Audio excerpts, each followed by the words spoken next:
누가복음 10장 25절에서 42절, 우리가 잘 알려져 있는 사마리아인의 비유와 관련된 본문입니다. 이 본문에서 먼저 한 율법사가 예수님께 와서 예수님을 시험한다고 그랬어요. 분명히 뭔가를 시험을 한 거예요. 시험 내용이 뭘까요? 아마 예수님의 신학을 점검한 것 같습니다. 예수님 정말 바로 아는 거 맞아? 제대로 된 거 맞아? 이러면서 아마 예수님 신학을 점검하겠다고 덤빈 것 같아요. 그래서 이렇게 묻습니다. 유도 질문한 거죠. 내가 무엇을 하여야 영생을 얻을까요? 라고 묻습니다. 내가 영생을 얻으려면 무엇을 해야 됩니까? 라고 질문을 해요. 예수님이 바로 알고 있나 모르고 있나 아마 그거 시험하는 것 같아요. 근데 예수님이 뭐라고 말하는 반대로 거꾸로 질문합니다. 성경에 그럼 뭐라고 말하더냐? 라고 물었거든요. 그러니까 율법사가 말합니다. 마음을 다하고 목숨을 다하고 힘을 다하고 뜻을 다하여 주 너의 하나님을 사랑하라 하셨고 그 다음에 내 이웃을 내 몸과 같이 사랑하라고 했습니다. 라고 말하니까 예수님이 그래 맞다 옳도다 그렇게 하라 이를 행하라 라고 그렇게 말씀합니다. 여기에서 어떻게 성경에서 어떻게 말을 했고 그 다음에 그걸 너는 어떻게 이해하느냐.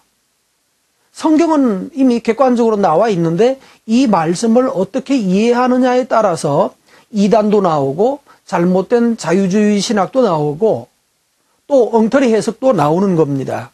중요한 것은 읽은 말씀을 어떻게 이해하느냐가 중요한 거겠죠. 여러분은 하나님의 말씀을 어떤 식으로 이해합니까?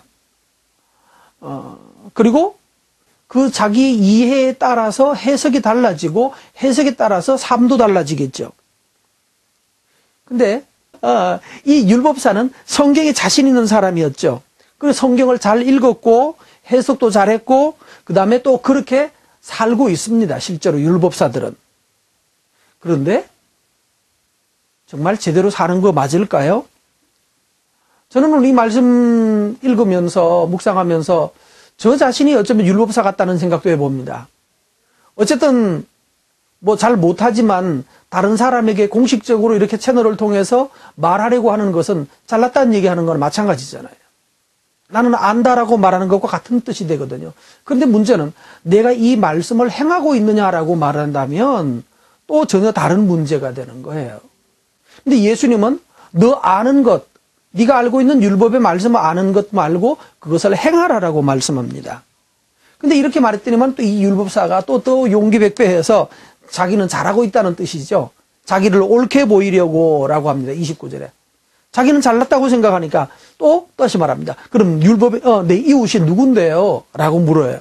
그게 이제 예수님이 그 말을 듣고 지금 이 문제를 다시 하는 행하느냐 아는 것과 행하는 것 사이의 차이를 설명하려고 사마리아 사람 얘기하는 겁니다.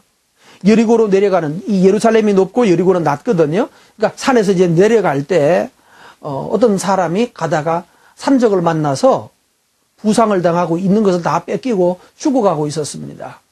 바로 그 즈음에 성경이 보면 마침이라고 그래요. 정말 마침이라는 게 얼마나 중요한 거예요. 죽어가는 사람에게 마침 구조대가 왔다는 거. 그거 생명이잖아요. 근데 마침 제사장이 성전 제사를 마치고 내려가던 제사장이요.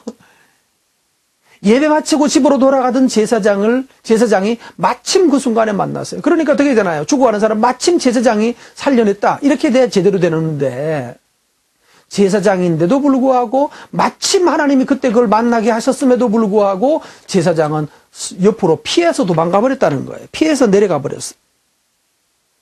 뿐만 아니라 두 번째는 이 퇴근하던 레위인도 만나니까 어휴 나도 죽겠다 하고 얼른 피해서 또 도망가서 딴 데로 내려가 버렸습니다. 사마리아 사람은 여행하는 중이래요. 사마리아에서 벌써 예루살렘까지 온 거 보면 먼 길을 여행하는 중이었던 거예요. 근데 이 사람은요, 자기 동네도 아닙니다. 자기 마을도 아니고, 그런데 지나가다가 이 사람을 보고 자기 여행을 보류합니다.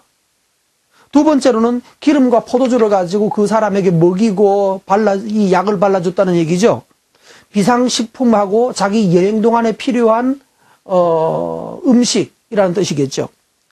자기 비상식품, 자기 비상약품 이걸 가지고 그 환자에게 다 발라주고 했어요. 자기 것을 나눠줬어요.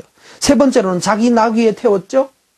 만약에 또다시 강도가 2차로 다시 출몰한다면 얼른 나귀 타고 도망을 가야 되는데 이제 이 사람은 또다시 강도가 오면 자기 나귀며 자기 것도 다 뺏기게 생겼습니다. 자기도 똑같은 처지가 되게 됐어요. 그런데도 이 사람은 그 사람을 자기 나귀에 태우고 갔어요. 그 다음에 네 번째로는요.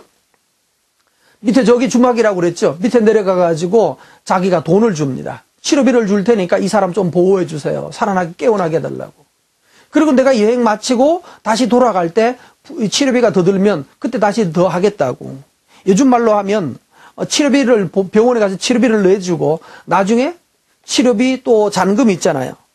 잔금에 대한 지불각서까지. 이 사람이 돈 못 갚으면 내가 지불하겠다고 지불각서까지 써주고 여행을 했던 것입니다. 누가 진짜 제자일까요? 정말 누가 진짜 하나님의 말씀을 아는 자인가? 바리새인이 자꾸 바리새인이라고 하는 이 율법사에게서 물었어요, 예수님이. 그러니까 선을 행한 사람. 그러니까 예수님 뭐라고 그랬어요? 너도 그렇게 해라. 너는 안다고 말하는 건데 안다고 말하지만 말고 율법 아는 걸 말하지 말고 율법을 행하는 자가 되라고 말합니다. 여러분도 우리도 그렇게 해야 되겠죠. 그러면서 뒤에 따라 나오는 마리아 얘기 나옵니다. 마르다는 예수님을 위해서 열심히 일한다고 하는데 예수님한테 뭐 하던가요? 왜 예수님 저 맹꽁이 같은 여자애가 앉아가지고 있는데 언니가 이렇게 바쁜데 도와주라고 나가라고 하셔야지 예수님은 왜 그걸 가만히 계십니까? 예수님도 눈치가 있으면 저 밖에 나가서 일 좀 도와주라 너는 나가서 이렇게 말씀해야 되지 왜 예수님 그냥 가만두시나요? 오히려 예수님이 혼났어요. 누구한테? 마르다한테요. 참 마르다를 만나면 누구나 다 이렇게 말라버립니다. 그런데 근데 예수님 뭐라고 그래요? 어이 미안하다. 마리아 빨리 나가라고. 이렇게 말씀하지 않고 마르다에게 말합니다. 마리아는 좋은 편을 택하였으니 빼앗기지 아니할 것이다. 마리아는 좋은 편을 택했대요. 무슨 좋은 편을 택했나요? 마리아는 말씀을 듣고 그 안에 거하는 편을 택했잖아요. 마리아는 말씀을 따라 살고 있습니다. 말씀을 들은 것, 적은 거 알지만 적은 것을 따라서 적지만 적은 것을 실행하는 마리아가 있고 많이 알고 있지만 그러나 실상은 행하지 못하고 있는 율법사가 있었습니다. 여러분, 우리 적게 알든지 많이 알든지 또 우리가 묵상을 하면 할수록 더 많은 부담을 가지게 됩니다. 행하여야 된다는 부담이 있습니다. 이 부담 가지고 행하면서 삽시다.